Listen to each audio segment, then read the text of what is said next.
Dear students, आज के इस लेक्चर के साथ हम अप्लाइड मैथ थर्ड का बहुत ही ज़्यादा इंपॉर्टेंट चैप्टर स्टार्ट करने वाले हैं। डियर स्टूडेंट्स, इस चैप्टर की डिमांड आप लोगों के द्वारा बार बार आ रही थी, इसलिए मैंने सोचा आज के इस लेक्चर के साथ इसी चैप्टर की शुरुआत की जाए। डियर स्टूडेंट्स, चैप्टर का नाम है प्रथम कोटि तथा प्रथम घात के अवकल समीकरण। डियर स्टूडेंट्स, ये जो हमारा टॉपिक है, जो हमारा चैप्टर है, ये अवकल समीकरण का एक चैप्टर है। अवकल समीकरण कई प्रकार के होते हैं, उसमें से एक प्रकार है प्रथम कोटि तथा प्रथम घात के अवकल समीकरण। इसकी शुरुआत मैं करने चल रहा हूँ। डियर स्टूडेंट्स, ये चैप्टर आपको तभी समझ में आएगा जब आपको डिफरेंशिएशन करना आता हो। पार्शियल डिफरेंशिएशन क्या होता है, ऑर्डिनरी डिफरेंशिएशन क्या होता है, टोटल डिफरेंशिएशन क्या होता है, ये सारे टॉपिक ऑलरेडी मैं आपको बहुत ही बेहतर तरीके से समझा चुका हूं। आशा करता हूं कि आप लोगों को ये सारे टॉपिक्स आते होंगे। अगर आपको डिफरेंशिएशन करना नहीं आता है तो आज ही आप यूट्यूब पे सर्च करिएगा differentiation by DD mathematical solution, आपको अच्छे अच्छे लेक्चर मिल जाएंगे, उसको देख के आप तैयार कर लीजिएगा। बाकी अप्लाइड मैथ थर्ड में आपको पार्शियल डिफरेंशिएशन साथ ही साथ टोटल डिफरेंशिएशन मैं आपको सिखा चुका हूं, उसको भी जाकर के आप लोग देख लीजिएगा। आई होप आपको आता होगा। अब डियर स्टूडेंट्स, चूंकि ये चैप्टर हमारा है अवकल समीकरण, और इस अवकल समीकरण का एक प्रकार हम लोग पढ़ने वाले हैं, ऐसा अवकल समीकरण जिसकी कोटि एक हो और घात कितनी हो, एक हो। तो फर्स्ट ऑफ ऑल आज के इस लेक्चर में हम आपको सिखाएंगे कि अवकल समीकरण क्या होता है, अवकल समीकरण क्या होता है, कैसे हम पहचानेंगे कि दिया गया समीकरण अवकल समीकरण अर्थात डिफरेंशियल इक्वेशन है या नहीं। लेक्चर बहुत ही ज़्यादा इंपॉर्टेंट है, कंप्लीट लेक्चर देखिएगा, कॉपी और पेन लेकर के बैठिएगा डियर स्टूडेंट्स, बहुत ही ज़बरदस्त तरीके से समझाऊंगा। और आज के इस लेक्चर को अगर आप लोगों ने कंप्लीट देख लिया तो आपके एग्जाम में 2 नंबर आपके हो जाएंगे पक्का, बस यही एक लेक्चर देखने, बाकी आगे तो हम लोग बढ़ते रहेंगे। अवकल समीकरण क्या होता है ये आज के इस लेक्चर में बताएंगे, फिर मैं आपको बताऊंगा अवकल समीकरण की कोटि क्या होती है, अवकल समीकरण की घात क्या होती है, अवकल समीकरण की कोटि को हम कैसे निकालते हैं और अवकल समीकरण की घात को हम कैसे निकालते हैं। ये 3 टॉपिक्स आज के इस लेक्चर में हम आपके साथ डिस्कस करने वाले हैं। और आपको बताऊं डियर स्टूडेंट्स, अगर आप प्रीवियस ईयर पेपर उठा करके देखेंगे उसमें आपको मिलेगा कि कोटि और घात निकालने के लिए अवकल समीकरण का जरूर से जरूर पूछा जाता है। तो आइए फटाफट से लेक्चर को स्टार्ट करते हैं। सबसे पहला टॉपिक डियर स्टूडेंट्स हम लोग जानेंगे अवकल समीकरण किसे कहते हैं। ध्यान देना डियर स्टूडेंट्स, अवकल समीकरण, ठीक, अवकल समीकरण जिसको हम लोग बोलते हैं differential equation, differential equation, differential equation, ठीक। बहुत ही आसान सी डेफिनेशन है, मैं आपको बताता हूं फिर आपको समझाता भी। देखो, ऐसा समीकरण जिसमें स्वतंत्र चर के सापेक्ष परतंत्र चर का अवकल गुणांक विद्यमान हो, साथ ही साथ स्वतंत्र एवं परतंत्र चर भी विद्यमान हो, उस प्रकार के समीकरण को हम लोग अवकल समीकरण कहते हैं। नॉर्मल बताता हूं, जैसे डियर स्टूडेंट्स dy/dx हम लिखते हैं तो dy/ds क्या है, अवकल गुणांक है, डिफरेंशियल कोफिशिएंट है।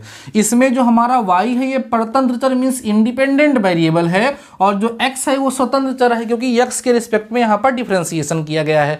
तो एक ऐसा इक्वेशन जिसमें हमारे पास स्वतंत्र चर हो, परतंत्र चर हो और उसका डिफरेंशियल कोफिशिएंट हो, उसका अवकल गुणांक विद्यमान हो, इसी प्रकार के फलन को, इसी प्रकार के फंक्शन को, इसी प्रकार के समीकरण को हम डिफरेंशियल इक्वेशन के नाम से जानते हैं। बुक की डेफिनेशन भी पढ़ देता हूं, उसमें लिखा ऐसे समीकरण जो स्वतंत्र चर, परतंत्र तथा, ध्यान सुनो फिर से, ऐसे समीकरण जो स्वतंत्र चर, जैसे यहां पर x स्वतंत्र चर है मतलब इंडिपेंडेंट वेरिएबल है, परतंत्र चर जैसे y है तो ये क्या है, डिपेंडेंट वेरिएबल है, के सापेक्ष परतंत्र चर के अवकल गुणांकों से संबंध होते हैं, अवकल समीकरण कहलाते हैं। तो ऐसे समीकरण जिसमें कुल मिला के dy/dx पाया जाएगा वही क्या कहलाएगा, अवकल समीकरण कहला जाएगा, डिफरेंशियल इक्वेशन कहलाएगा। मैं आपको समझाता हूं, ध्यान से समझते चलिएगा डियर स्टूडेंट, ठीक है। एग्जाम्पल देखिए, जैसे मैं एग्जाम्पल लिखता हूं dy/dx + 2x = y, यह एक अवकल समीकरण है। यह एक क्या है डियर स्टूडेंट्स, अवकल समीकरण, क्योंकि देखो ये स्वतंत्र चर मींस इंडिपेंडेंट वेरिएबल है, और ये ध्यान से समझते चलो, ये फर्स्ट लेक्चर है, इसमें आपके बेसिक्स क्लियर होने बहुत ही ज्यादा जरूरी हैं। ध्यान समझ रहे हो ना, आपसे ही बोल रहा हूं, ठीक है। तो dy by D X plus 2x is equal to Y, ये लिख दिया गया। तो ये हमारा है इंडिपेंडेंट वेरिएबल, ये डिपेंडेंट वेरिएबल है, तभी तो इंडिपेंडेंट वेरिएबल के रिस्पेक्ट में डिफरेंशिएशन हुआ है। तो ये आपके सामने जो लिखा यह एक डिफरेंशियल इक्वेशन है। और देखो जैसे सपोज करिए ऐसे हम लिख दिया d2y upon dx2 plus dy by D X is equal to sine X लिख दिया गया। ये भी क्या है, एक डिफरेंशियल इक्वेशन है, क्योंकि इसमें भी डेरिवेटिव्स आपको दिख रहे हैं भाई। y है इसका मतलब इंडिपेंडेंट वेरिएबल और डेरिवेटिव मतलब डिफरेंशियल कोफिशिएंट है और वेरिएबल वगैरह है। तो ये कैसा इक्वेशन है, ये डिफरेंशियल इक्वेशन। और कोई एग्जांपल देखिए ध्यान से, जैसे हम लिखते हैं du by D X plus Y हो जाएगा यहाँ पर du बाई डी वाई हो जाए और प्लस में 5 हो जाए इक्वल टू 0। ये भी एक क्या है, डिफरेंशियल इक्वेशन है। बस यहाँ पर पार्शियल डिफरेंशियल, यहाँ पे डेल कर दीजिए या डी हुई करे रहिए, कोई दिक्कत उससे नहीं होगी। लेकिन आपको जैसा नोटेशन सिखाया गया तो यहाँ पर डेल लगाइए, ज़्यादा अच्छा होगा। डेल होगा यहाँ पर, ठीक, ये डेल होगा। तो ये देखिए ये क्या है आपके पास, ये भी एक डिफरेंशियल इक्वेशन है, लेकिन इसमें पार्शियल डिफरेंशियल कोएफिशिएंट का यूज हुआ है, तभी मैं आपको बताऊंगा इसको पार्शियल डिफरेंशियल इक्वेशन कहा जाएगा। और कोई एग्जाम्पल लिख लीजिए, जैसे आप लिखिए del two U upon del X del Y लिख दिया जाए और plus del U by del Y is equal to 5। ये भी क्या है, एक डिफरेंशियल इक्वेशन है। एक क्या है, डिफरेंशियल इक्वेशन है, लेकिन यहाँ पर पार्शियल डिफरेंशिएशन किया गया है, तो इसको हम लोग पार्शियल डिफरेंशियल इक्वेशन के नाम से जानते हैं। तो डेफिनेशन क्या समझ में आई डियर स्टूडेंट्स, ऐसा इक्वेशन जिसमें स्वतंत्र चर, परतंत्र चर तथा स्वतंत्र मतलब समझ रहे, इंडिपेंडेंट वेरिएबल, परतंत्र मतलब डिपेंडेंट वेरिएबल। तो परतंत्र चर का अवकल गुणांक होगा स्वतंत्र चर के सापेक्ष, means dy by D x होगा। सिंपल सा आप लोग जान लीजिए। तो इस प्रकार के समीकरण को, इस प्रकार की इक्वेशन को हम डिफरेंशियल इक्वेशन के नाम से जानते हैं। समझ में आ गई बातें आप लोग को? मैंने यहाँ पर कुछ एग्जाम्पल के माध्यम से स्पष्ट कराने का प्रयास किया है। अगला टॉपिक डियर स्टूडेंट्स हमारा है अवकल समीकरण के प्रकार। ध्यान देना, टॉपिक है अवकल समीकरण के प्रकार। ये टॉपिक है हमारा, जिसको बोलते हैं टाइप्स ऑफ डिफरेंशियल इक्वेशंस। ध्यान दो, लिखेंगे इसको हम लोग types of differential equation. Differential equation, ध्यान देना, बहुत ही इंपॉर्टेंट टॉपिक है डियर स्टूडेंट्स। समझते चलिएगा, बहुत ही आराम से आपको समझा रहा हूँ, सारी चीज़ें समझते चलिए। क्या है, अवकल समीकरण के प्रकार, types of differential equation. Dear students ऐसे मतलब इसमें जो अगर देखा जाए तो अवकल समीकरण जो होते हैं उनको दो कैटेगरी में कैटेगराइज किया जाता है। एक होता है साधारण अवकल समीकरण, ध्यान देना, एक होगा साधारण अवकल समीकरण होता है, जिसको हम बोलते हैं ऑर्डिनरी डिफरेंशियल इक्वेशन। ऑर्डिनरी, ध्यान देना, ऑर्डिनरी डिफरेंशियल इक्वेशन कहा जाता है। और एक दूसरा होता है जिसको हम लोग बोलते हैं आंशिक अवकल समीकरण। आंशिक अवकल समीकरण, ठीक, जिसको हम बोलेंगे partial differential equation. Partial differential equation, समझ रहे हो? तो इस तरीके से अवकल समीकरण दो प्रकार के होते हैं। एक होता है साधारण अवकल समीकरण और एक होगा आंशिक अवकल समीकरण। तो साधारण अवकल समीकरण वो, तो इसमें साधारण अवकल गुणांक लिखे होंगे। आपको मैं सिखा चुका हूं, जैसे हमारे पास ये dy बाई डी एक्स है हमारा ना, तो यह जो होता है हमारा, ये क्या है, साधारण अवकल, जहां पे del Y by del X लिखा जाएगा और वहां पर इसको क्या बोला जाएगा, आंशिक। कुल मिलाकर के जब दो चर राशियां हो जाती हैं, एक को कांस्टेंट मान के दूसरे के सापेक्ष अवकलन करते हैं, तो उसे आंशिक अवकल गुणांक है, जो आपको मैं सिखा चुका हूं। तो कुल मिला के बहुत ही सिंपल सी डेफिनेशन में आपको बता रहा हूं डियर स्टूडेंट्स की, ऐसा अवकल समीकरण जिसमें हमारे पास ऑर्डिनरी डिफरेंशियल कोएफिशिएंट होंगे, क्या होंगे, साधारण अवकल गुणांक होंगे, उसे हम साधारण अवकल समीकरण कहेंगे। जैसे ये फर्स्ट हमारा क्या है, साधारण अवकल समीकरण है, ये भी क्या है, साधारण अवकल समीकरण, लेकिन इसमें देखिए आंशिक अवकल गुणांक है, इसलिए ये आंशिक अवकल समीकरण है। और ये भी डियर स्टूडेंट्स हमारा क्या है, आंशिक अवकल समीकरण है। तो आई होप पूरी तरीके से स्पष्ट हो गया होगा कि अवकल समीकरण क्या होता है और अवकल समीकरण जो मुख्य रूप से दो प्रकार के होते हैं वो कौन से होते हैं, उनका एग्जाम्पल भी अच्छे तरीके से आपको समझ में आ चुका होगा। अब आइए हम आगे बढ़ते हैं और उस टॉपिक पे पहुंचते हैं जहां से हम लोगों से क्वेश्चन डियर स्टूडेंट्स पूछा जाता है।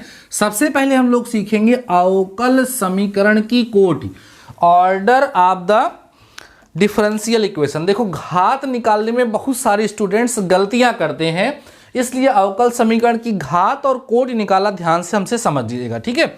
आइए पहले हम लोग बात करते हैं अवकल समीकरण की कोटि। अवकल समीकरण की कोटि, ठीक, इसको हम बोलेंगे order of a differential equation. Differential equation ये है हमारा order of a differential equation. किसी भी डिफरेंशियल इक्वेशन का ऑर्डर क्या होता है? देखो डियर स्टूडेंट्स, जब हमारे पास कोई भी डिफरेंशियल इक्वेशन लिखा हुआ होगा, उस डिफरेंशियल इक्वेशन में जो हाईएस्ट ऑर्डर डेरिवेटिव होगा, हाईएस्ट ऑर्डर का मतलब क्या है? जैसे आपको पता है कि डिफरेंशिएशन 1 टाइम भी होगा, 2 टाइम भी होता है, 3 टाइम भी होता है, 4 टाइम भी होगा, 5 टाइम भी होगा, जिसको हम लोग सक्सेसिव डिफरेंशिएशन कहते हैं। मींस 1 से अधिक बार भी उसका डिफरेंशिएशन होता है।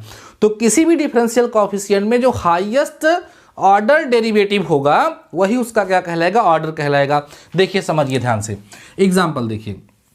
जैसे हमने लिखा d2y upon dx2 plus dy by dx, है ना, प्लस 5 इक्वल 0। ये हमारे पास एक डिफरेंशियल इक्वेशन है। अब इस डिफरेंशियल इक्वेशन में ये भी डिफरेंशियल कोएफिशिएंट है और ये भी हमारा डिफरेंशियल कोएफिशिएंट है। यहाँ पर केवल एक बार डिफरेंशिएट किया गया है, यहाँ पर 2 बार डिफरेंशिएट किया गया है। तो जो मैक्सिमम टाइम डिफरेंशिएट किया गया है उसकी कोटि हो जाएगी।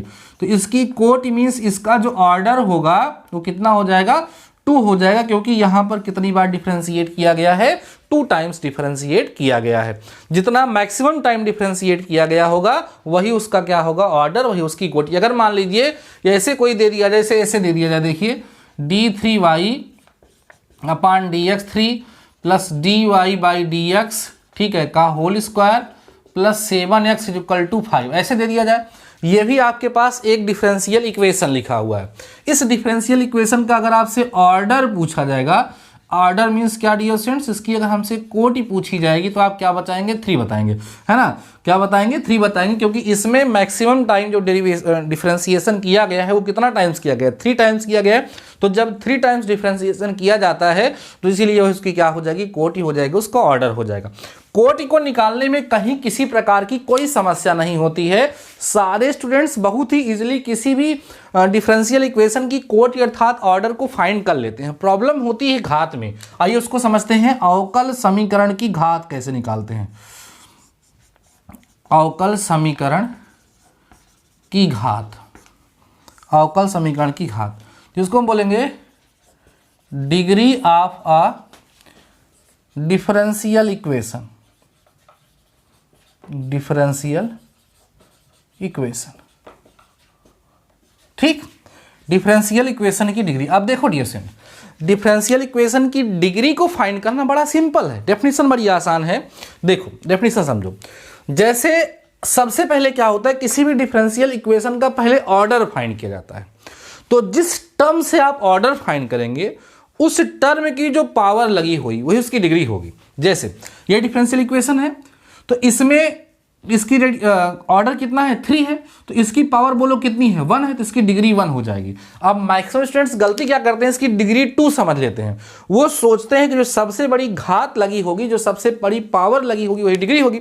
डिग्री वो नहीं होती है, जिस टर्म से हम ऑर्डर को पता करते हैं उस टर्म पर जो घात लगी होती है, उस पर जो पावर लगी हुई होती है वो उसकी डिग्री होती है। तो इसकी डिग्री, अभी इसकी डिग्री निकाले तो हम कितनी होगी? इसकी डिग्री जो होगी डियर स्टूडेंट्स वो 1 होगी। इसकी डिग्री कितनी होगी बोलो? इसकी डिग्री अगर आप निकालोगे तो इसकी भी डिग्री कितनी होगी? 1 होगी। मीन्स इसकी भी घात 1 होगी। ठीक है, बात समझ में आ रही है? अब लेकिन आपको कुछ फंक्शंस ऐसे भी मिलेंगे जिनकी डिग्री एग्जिस्ट ही नहीं करती है उनकी डिग्री फाइंड ही नहीं की जा सकती है। तो उनकी डिग्री को हम कैसे फाइंड करेंगे और कैसे हम ये जानेंगे कि इस फंक्शन की डिग्री एग्जिस्ट करती है या नहीं करती है? तो सुनो, इसके लिए छोटी सी डेफिनेशन आपको समझना पड़ेगा। आप लोगों ने छोटी क्लास में बहुपद पढ़ा होगा, ध्यान दो डियर स्टूडेंट। बहुपद का मतलब पॉलिनोमियल होता है, ठीक, पॉलिनोमियल बताया जाता है। तो पॉलिनोमियल जो बहुपद होता है उसकी डेफिनेशन क्या बताई जाती है, याद करिए। जैसे आपसे कहें कि भैया ये बताओ रूट एक्स प्लस 5 एक पॉलिनोमियल है, तो आपको बताना चाहिए नहीं सर ये पॉलिनोमियल नहीं है, क्योंकि यहाँ x की पावर 1/2 लिखा हुआ है, तो ये पॉलिनोमियल नहीं है। अगर हम आपसे कहते हैं कि x प्लस 5 पॉलिनोमियल है, तो आप कहते हैं यस सर।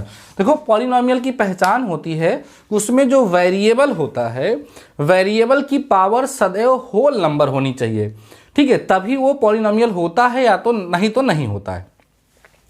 तो उसी तरीके से डियर स्टूडेंट्स कोई भी जो हमारे पास डिफरेंशियल इक्वेशन होगा वो हमेशा in the term of differential coefficient, आप dy/dx समझो या d2y/dx कुछ भी समझो, इसके टर्म मतलब इसी को आप वेरिएबल करेंगे और इसके टर्म में हमेशा वो पॉलिनोमियल होना चाहिए।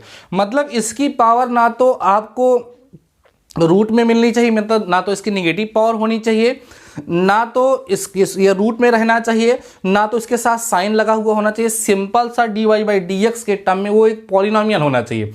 अगर dy/dx के टर्म में वह एक पॉलिनोमियल है तब उसकी डिग्री को आप फाइंड कर सकते हैं, उसकी आप डिग्री को फाइंड नहीं कर सकते। मैं समझा रहा हूं आप लोगों को, देखिए कैसे। देखिए जैसे हमने लिख दिया d2i/dx2 का whole cube plus dy/dx plus 7x = 0। यह एक डिफरेंशियल इक्वेशन है। आपसे कहा जाए कि इस डिफरेंशियल इक्वेशन का ऑर्डर बताइए और डिग्री बताइए, मींस इस डिफरेंशियल इक्वेशन की कोटि क्या होगी और घात। सबसे पहले हम क्या पता करेंगे, कोटि देखेंगे, इसमें हाईएस्ट डेरिवेटिव क्या है, कितना मैक्सिमम टाइम इसको डिफरेंशिएट किया गया है। तो कितना टाइम किया गया है, 2 टाइम। इसका मतलब इस फंक्शन, इसका जो इक्वेशन है इसका ऑर्डर 2 होगा और इसी की घात ली जाएगी, तो इसकी जो डिग्री होगी डियर स्टूडेंट्स वो कितनी हो जाएगी, 3 हो जाएगी। समझ में आया, 3 हो जाएगी, आप निकाल लेंगे। लेकिन अब आप देखो, जैसे मान लो आपको बता दिया जाए यहाँ पर sign d2i/dx2 plus dy/dx plus 7 = 0। आप इससे आपको ऑर्डर पूछे तो ऑर्डर आप बता देना 2, लेकिन इसकी डिग्री डिफाइन नहीं हो क्योंकि इसके साथ साइन लगा है। अब ये मतलब dy/dx के टर्म में पॉलिनोमियल नहीं बचा। अगर ये dy/dx के टर्म में पॉलिनोमियल नहीं बचा तो फिर ना तो इसको हम बना ही सकते हैं, साइन कॉस अगर कहीं लग जाएगा। अच्छा एक चीज़ सीखो, अगर ऐसे होता साइन x d2i/dx2 तब ये हो जाता, लेकिन क्योंकि ये साइन अलग हो जाता, अभी ये साइन ये एंगल के रूप में आ गया है। ये जो d2i/dx2 ये साइन के एंगल के रूप में आ गया है, तो यहाँ पर ये जो होगा इसकी डिग्री डिफाइन नहीं हो पाएगी, इसलिए इस सिचुएशन को आप ध्यान रखिएगा। बाकी जहाँ रूट वगैरह डिस्टेंस लगा हुआ होता है उस सिचुएशन में क्या होता है, डिग्री को फाइंड करने के लिए पहले उस रूट को हटाया जाता है। अगर पावर कहीं निगेटिव में आ रही है उसको हटा करके तब डिग्री को डिफाइन किया जाता है। मैं आपको समझाता हूँ एग्जाम्पल्स के माध्यम से, तो आपको बेहतर तरीके से समझ में आ गया होगा, आपको समझ में आ जाएगा। देखो अवकल समीकरण की कोटि क्या होती है तो आपको समझ में आ गया होगा। अवकल समीकरण की कोटि का मतलब उसको हम लोग जितनी बार डिफरेंशिएट किए हैं मैक्सिमम टाइम वो ही उसकी कोटि हो जाएगी।